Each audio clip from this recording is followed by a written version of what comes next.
ഇന്ന് ജൂൺ 27 യേശുവിൻ്റെ തിരുഹൃദയ തിരുനാൾ ലോകം മുഴുവനും തിരുസഭയിൽ ആഘോഷിക്കുന്ന ദിവസമാണ്.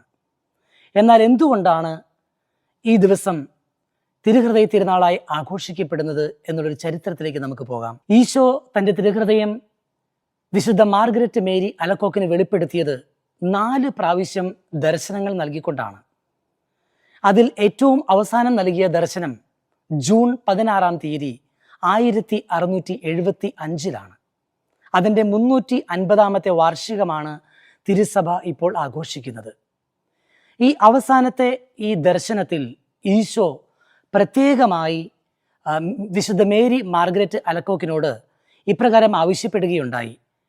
കോർപ്പൂസ് ക്രിസ്തി തിരുനാൾ കഴിഞ്ഞു വരുന്ന വെള്ളിയാഴ്ച എൻ്റെ തിരുഹൃദയത്തിന് വേണ്ടി പ്രത്യേകം സമർപ്പിക്കുന്ന ദിവസമായിരിക്കണം. മാത്രമല്ല അത് തിരുസഭയിൽ ഒരു തിരുനാളായി ആഘോഷിക്കണമെന്നുകൂടി ഈശോ തന്നെ നേരിട്ട് വിശുദ്ധ മാർഗരറ്റ് മേരി അലക്കോക്കിനോട് ആവശ്യപ്പെടുകയുണ്ടായി. അന്നേ ദിവസം ലോകം മുഴുവനുള്ള കുർബാന സ്വീകരിക്കാത്ത പാപത്തിൽ കഴിയുന്ന മനുഷ്യർക്ക് വേണ്ടി, അവരുടെ മാനസാന്തരത്തിന് വേണ്ടി മറ്റുള്ളവർ കുർബാന സ്വീകരിച്ച് അവരുടെ പാപപരിഹാരത്തിന് വേണ്ടി കാഴ്ചവെക്കണം എന്നുകൂടി ഈശോ ആവശ്യപ്പെടുകയുണ്ടായി. ഈ പശ്ചാത്തലത്തിലാണ് ഇന്നേ ദിവസം തിരുസഭയിൽ യേശുവിൻ്റെ തിരുഹൃദയത്തിൻ്റെ തിരുനാൾ, ഈ കോർപ്പൂസ് ക്രിസ്തി തിരുനാൾ കഴിഞ്ഞു വരുന്ന ആദ്യത്തെ വെള്ളിയാഴ്ച ഈ തിരുനാൾ ആഘോഷിക്കുന്നത്. ഏതായിരുന്നാലും യേശുവിൻ്റെ തിരുഹൃദയം ഇതിനു മുമ്പ് പ്രത്യക്ഷപ്പെട്ടത് മേരി മാർഗരറ്റ് അലക്കോക്കിന് മാത്രമല്ല, അതിനു മുമ്പ് തന്നെ നൂറ്റാണ്ടുകൾക്ക് മുമ്പ് വിശുദ്ധ മെത്തിൽഡ, വിശുദ്ധ ജെർത്തൂദ് എന്നീ വിശുദ്ധർക്കും പ്രത്യക്ഷപ്പെട്ടിട്ടുണ്ട്. എന്നാൽ വിശുദ്ധ മാർഗരറ്റ് മേരി അലക്കോക്കിന് ഈശോ പ്രത്യക്ഷപ്പെടാനുണ്ടായ സാഹചര്യത്തെക്കുറിച്ച് നമുക്ക് കൂടുതൽ കാര്യങ്ങൾ മനസ്സിലാക്കാം. വിശുദ്ധ മേരി മാർഗരറ്റ് അലക്കോക്കിന് കുഞ്ഞുനാളിൽ തളർവാദം പിടിപെട്ടിട്ട് പരിശുദ്ധ അമ്മയുടെ മധ്യസ്ഥതയിലൂടെയും ദർശനത്തിലൂടെയുമാണ് സൗഖ്യം കിട്ടിയതെന്ന് ഞാൻ ഇതിനു മുമ്പ് ഒരു വീഡിയോയിൽ സൂചിപ്പിച്ചിട്ടുണ്ടായിരുന്നു. അതിനുശേഷം ദൈവാനുഭവത്തിൻ്റെ പിൻബലത്തിൽ അവൾ കോൺവെൻറ്റിൽ ചേർന്ന് കന്യാസ്ത്രീയായി, സിസ്റ്ററായി ജീവിക്കുകയാണ്. പക്ഷേ ഒരുപാട് പരിമിതികൾ ആ സഹോദരിക്ക് ഉണ്ടായിരുന്നു. പ്രത്യേകിച്ച് തളർവാദം പിടിപെട്ടതുകൊണ്ട് മറ്റു ജോലികളൊക്കെ കോൺവെൻറ്റിൽ വളരെ സ്ലോ ആയിട്ടാണ് ചെയ്തുകൊണ്ടിരുന്നത്.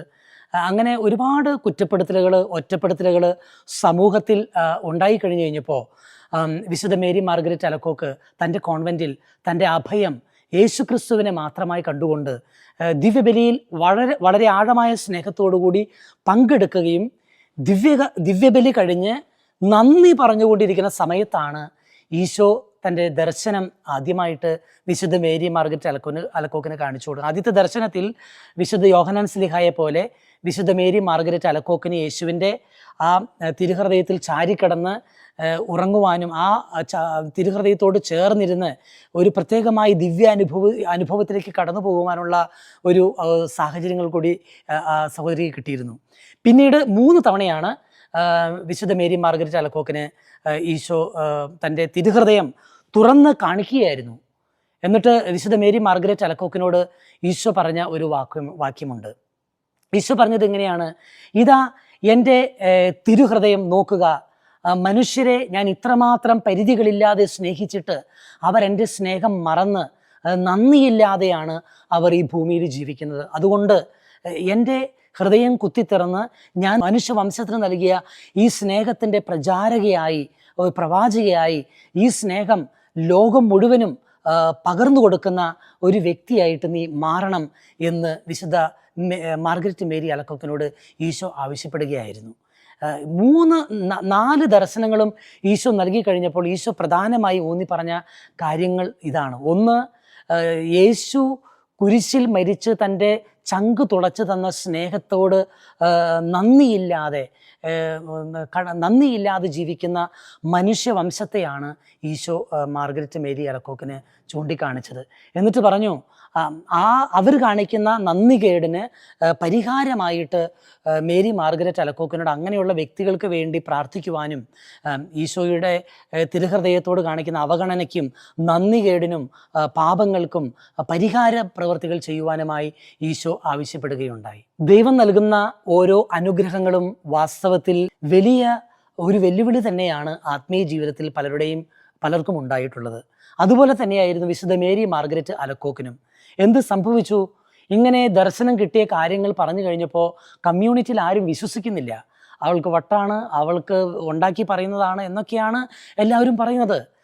മനസ്സിൽ ഈ വേദനകളെല്ലാം ഉണ്ടാകുമ്പോഴും തനിക്കുണ്ടായ ദൈവാനുഭവത്തിൽ ചവിട്ടി നിന്നുകൊണ്ട് തൻ്റെ സങ്കടങ്ങളും ഒപ്പം ദൈവാനുഭവങ്ങളും ആരെങ്കിലുമൊക്കെ ആയിട്ട് പങ്കുവയ്ക്കുവാൻ വേണ്ടി പ്രാർത്ഥിച്ചു കൊണ്ടിരിക്കുമ്പോൾ ഈശോ ഒരു സ്പിരിച്വൽ ഫാദറിനെ തിരഞ്ഞെടുക്കണമെന്ന് ഈശോ തന്നെ പറഞ്ഞു കൊടുക്കുകയാണ് വിശുദ്ധ മേരി മാർഗരറ്റ് അലക്കോക്കിനോട്. അങ്ങനെ വിശുദ്ധ കൊളംബിയേരെ എന്ന് പറയുന്ന ഒരു വിശുദ്ധൻ, അന്ന് ഒരു അച്ഛനാണ്, അദ്ദേഹത്തെ സ്പിരിച്വൽ ഫാദറായിട്ട് തിരഞ്ഞെടുക്കാൻ വേണ്ടി വിശുദ്ധ മേരി മാർഗരറ്റ് അലക്കോക്ക് അദ്ദേഹത്തിൻ്റെ അടുത്തേക്ക് പോവുകയാണ്. അദ്ദേഹത്തെ മുട്ടിക്കഴിഞ്ഞപ്പോൾ ഈശോ തൻ്റെ തിരുഹൃദയം തുറന്നു കാണിച്ചതും ഈശോ സംസാരിച്ച കാര്യങ്ങളെല്ലാം പങ്കുവെച്ചു. അപ്പോൾ വിശുദ്ധ കൊളംബിയർ, ആ വൈദികൻ മാർഗരറ്റ് അലക്കോക്കിനോട് പറഞ്ഞു, നിനക്കുണ്ടായ ദർശനം സത്യമാണെന്ന് ഞാൻ വിശ്വസിക്കാം, നിന്റെ സ്പിരിച്വൽ ഫാദറായിട്ട് ഞാൻ മാറാം, പക്ഷേ ഈശോയോട് അടുത്ത തവണ പ്രത്യക്ഷപ്പെടുമ്പോൾ നീ ഒരു കാര്യം ചോദിക്കണം. അതെന്താണ്?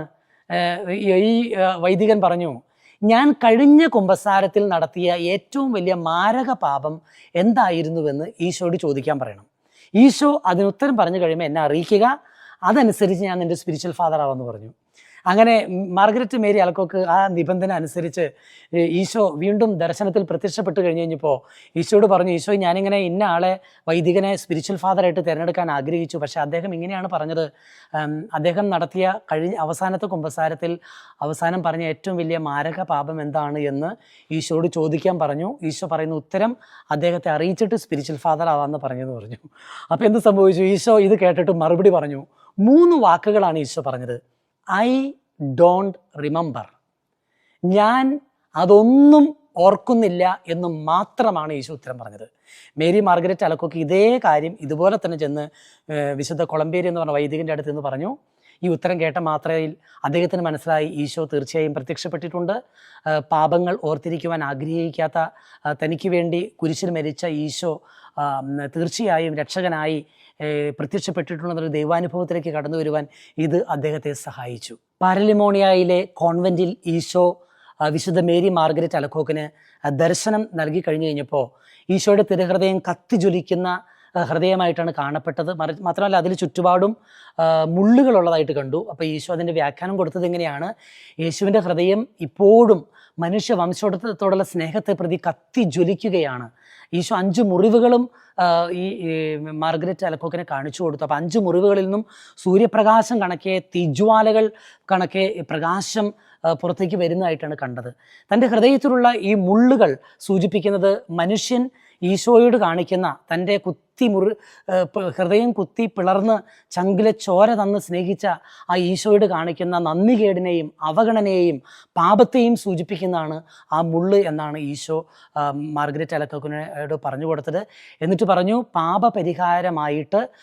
പരിഹാരാർത്ഥമായിട്ട് ഈശോയുടെ തിരുഹൃദയത്തെ ആശ്വസിപ്പിക്കുവാൻ വേണ്ടി അനുദിന ജീവിതത്തിൽ പാപപരിഹാര പ്രവർത്തികൾ ചെയ്ത് തൻ്റെ തിരുഹൃദയത്തെ ആശ്വസിപ്പിക്കണമെന്ന് ഈശോ മേരി മാർഗരറ്റ് അലക്കോക്കിനോട് ആവശ്യപ്പെടുകയുണ്ടായി.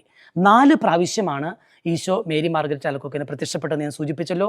ആദ്യത്തെ പ്രത്യക്ഷപ്പെടൽ യോഹന്നാൻ ശ്ലീഹായുടെ തിരുനാളിൻ്റെ അന്ന് ഡിസംബർ 27-ാം തീയതി ആദ്യത്തെ അപ്പാരിഷൻ നടക്കുകയാണ്. ഇതിൽ ഏറ്റവും അവസാനത്തെ അപ്പാരിഷനിൽ ഈശോ നൽകിയ സന്ദേശം വളരെ പ്രധാനപ്പെട്ടതായിരുന്നു. ഈ പ്രത്യക്ഷപ്പെടലിലാണ് ഈശോ പ്രത്യേകമായിട്ട് കോൺസെക്രേറ്റഡ് ആയിട്ട് ജീവിക്കുന്ന വ്യക്തികളുടെയും വൈദികരുടെയൊക്കെ അല്ലെങ്കിൽ അങ്ങനെ ആ ആത്മീയ ജീവിതത്തിലേക്ക് കടന്നു വന്നവരുടെയും പാപത്തിന് പരിഹാരമായി കൂടുതൽ പ്രാർത്ഥിക്കണമെന്ന് ആവശ്യപ്പെട്ടത്. ഏതായിരുന്നാലും 1765 ക്ലെമൻ്റ് 13-ാമൻ മാർപ്പാപ്പയാണ് ഈ യേശുവിൻ്റെ തിരുഹൃദയത്തിൻ്റെ ഭക്തി ലോകം മുഴുവനും പ്രസിദ്ധീകരിക്കണമെന്നും അത് പ്രചരിപ്പിക്കണമെന്നും അത് തിരുസഭയിൽ പ്രത്യേകമായിട്ട് അംഗീകരിച്ചത്. അതിനുശേഷം 1856 പിയൂസ് 9-ാമൻ മാർപ്പാപ്പ ഇത് തിരുസഭയിൽ ഒരു തിരുനാളായി ആഘോഷിക്കണമെന്നുള്ള ഡിക്രി പുറപ്പെടുവിക്കുകയുണ്ടായി. ഈശോ മേരി മാർഗരറ്റ് അലക്കോക്കിന് പ്രത്യക്ഷപ്പെട്ട് കഴിഞ്ഞപ്പോൾ തിരുഹൃദയത്തോട് ഭക്തി കാണിക്കുന്നവർക്കും ഈ ഭക്തി പ്രചരിപ്പിക്കുന്നവർക്കും വേണ്ടി 12 വാഗ്ദാനങ്ങൾ നൽകിയിട്ടുണ്ടായിരുന്നു. അതിൽ 1-ാമത്തെ വാഗ്ദാനമാണ് ഈ തിരുഹൃദയ ഭക്തി വളരുവാൻ ആഗ്രഹിക്കുന്ന, ഈശോ തിരുഹൃദയത്തെ സ്നേഹിക്കുന്നവർ, തൻ്റെ ഹൃദയത്തിന് സമർപ്പിക്കുന്നവർ, അതിൻ്റെ പ്രചാരണം നടത്തുന്നവർക്ക് ഈശോ നൽകിയ ഒന്നാമത്തെ വാഗ്ദാനമാണ് അവരേത് ജീവിത അന്തസ്സിലുള്ളവരായിരുന്നാലും ആ ജീവിത അന്തസ്സിൽ കൃപയിൽ വളരുവാനുള്ള ആവശ്യമായ എല്ലാ അഭിഷേകവും കൃപയും ഈശോ അവർക്ക് നൽകും. രണ്ടാമതായിട്ട് അവരുടെ കുടുംബങ്ങളിൽ ഞാൻ സമാധാനം സ്ഥാപിക്കുമെന്ന് ഈശോ പ്രത്യേകമായിട്ട് പറയുകയുണ്ടായി. മറ്റൊരു കാര്യം ഈശോ പറഞ്ഞത്, അങ്ങനെയുള്ളവരുടെ കഷ്ടപ്പാടുകളിൽ അവർക്ക് ആശ്വാസമായിട്ട്, തുണയായിട്ട് ഞാൻ അവരുടെ കൂടെ ഉണ്ടായിരിക്കുമെന്ന് ഈശോ പറഞ്ഞു. പിന്നെ നാലാമതായിട്ട് ഈശോ പറഞ്ഞത്, അവരുടെ മരണനേരത്ത് അവർക്ക് ഞാൻ സുരക്ഷിതമായ ഒരു അഭയമായിരിക്കുമെന്ന് ഈശോ പറഞ്ഞു. മറ്റൊരു കാര്യം ഈശോ പറഞ്ഞത്, അവരുടെ എല്ലാ പ്രവൃത്തികളും ഫലദായകമായിട്ട് മാറുവാൻ ഞാൻ ഇടയാക്കുമെന്ന് പറഞ്ഞു. ഈശോ പറഞ്ഞ ആറാമത്തെ വാഗ്ദാനമാണ് ഇതാണ്. അതായത് പാപികൾ തൻ്റെ ഹൃദയത്തിൻ്റെ ഒഴുകിയിറങ്ങുന്ന ആ കാരുണ്യത്തിൻ്റെ ആഴം അറിയുവാനായിട്ട് ഈശോ ഇടയാക്കുമെന്ന് പറഞ്ഞു. മാത്രമല്ല മന്ദോഷ്ണരായ, ഏഴാമത്തെ വാഗ്ദാനം ഇതാണ്, മന്ദോഷ്ണരായ, തീക്ഷ്ണതയില്ലാത്ത ആത്മാക്കൾ കൂടുതൽ തീക്ഷ്ണത കൊണ്ട് ജ്വലിക്കുമെന്ന് ഈശോ പറഞ്ഞു. തീക്ഷ്ണതയുള്ള ആത്മാക്കൾ കൂടുതൽ പുണ്യപൂർണ്ണതയിലേക്ക് വളരുവാൻ വേണ്ടി ഈശോ സഹായിക്കുമെന്ന് പറഞ്ഞു. അത് എട്ടാമത്തെ വാഗ്ദാനമാണ്. മാത്രമല്ല ഒമ്പതാമത്തെ യേശു നൽകിയ വാഗ്ദാനം എന്ന് പറയുന്നത്, അതായത് യേശുവിൻ്റെ തിരുഹൃദയത്തിൻ്റെ ചിത്രം അത് സൂക്ഷിക്കുന്ന ഭവനങ്ങൾ, അത് കൊണ്ടു നടക്കുന്ന വ്യക്തികൾ, അത് പ്രചരിപ്പിക്കുന്ന വ്യക്തികളായിക്കൊള്ളട്ടെ, അതിനെ ബഹുമാനിക്കുന്ന എല്ലാ സ്ഥലങ്ങളെയും ഈശോ അനുഗ്രഹിക്കും എന്ന് പറഞ്ഞിട്ടുണ്ട്. പത്താമതായിട്ട് ഈശോ പറഞ്ഞൊരു കാര്യം ഇതാണ്, കഠിന ഹൃദയരായിട്ടുള്ള അല്ലെങ്കിൽ കഠിന പാപികളെ സ്പർശിക്കുവാനുള്ള, അവരുടെ ഹൃദയങ്ങളെ മാനസാന്തരത്തിലേക്ക് നയിക്കുവാനുള്ള ഒരു പ്രത്യേകമായ കൃപ പുരോഹിതന്മാർക്ക് ഈശോ നൽകുമെന്ന് പ്രത്യേകമായിട്ട് ഈശോ സൂചിപ്പിക്കുകയുണ്ടായി.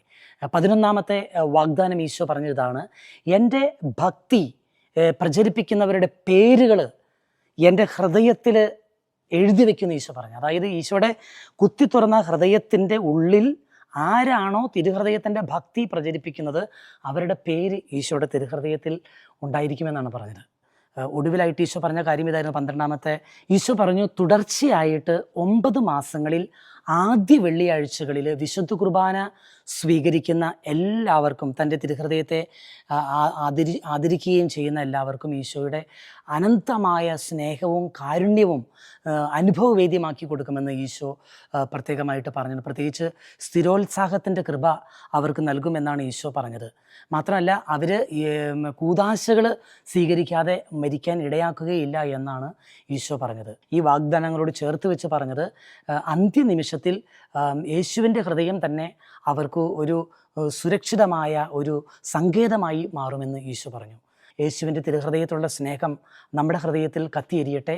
കുരിശിൽ കിടന്ന് പിടഞ്ഞു മരിക്കുമ്പോൾ ഈശോ പറഞ്ഞു, എനിക്ക് ദാഹിക്കുന്നു. അത് ഓരോ ആത്മാവിന് വേണ്ടിയുള്ള ദാഹമായിരുന്നു. എൻ്റെ ആത്മാവിന് വേണ്ടി, നിങ്ങളുടെ ആത്മാവിന് വേണ്ടിയുള്ള ദാഹമായിരുന്നു. ആ ദാഹം തീർക്കുവാൻ സാധിക്കുന്നത് നമ്മുടെ ആത്മാവിനെ പാപപരിഹാര പ്രവൃത്തികളിലൂടെ ഈശോയ്ക്ക് സമർപ്പിക്കുമ്പോഴാണ് ഈശോയുടെ ദാഹം മാറുക.